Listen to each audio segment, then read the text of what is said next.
our two magnificent train stations, Pennsylvania Station, because it was torn down before people realized it was happening and could say anything about it. As the result of that, people did get together and formed preservation groups and were able to save quite a few icons that weren't already torn down. Grand Central Station, of course, is one of them. But Grand Central Station, as I mentioned, had been falling into ruin. And in the 1980s, a renovation project got started, and that's what you see now.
You've got business people, you've got local people, you've got, you've got the homeless people, you've got everything. And that's what, New York is too.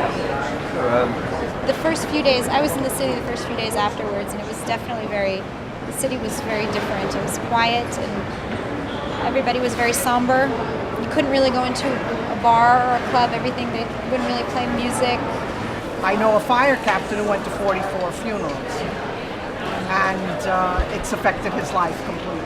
But I do think that even before 9/11, I think that was more a wake-up call for America than anything. Because I think probably one of the most shocking things for me to see on the TV when that took place was all these Americans standing around saying, who would do this to us? Who would want to hurt us? And I just kept thinking, what do you mean who would want to do? There are like millions of people who would want to do this to us. There are countries who hate us. So I think that mindset was kind of there before 9/11, but then 9/11 brought it home for us. Like, oh crap, we do piss people off. Yeah. And unfortunately, we didn't learn from that lesson. And now we're in Iraq and we're pissing more people off.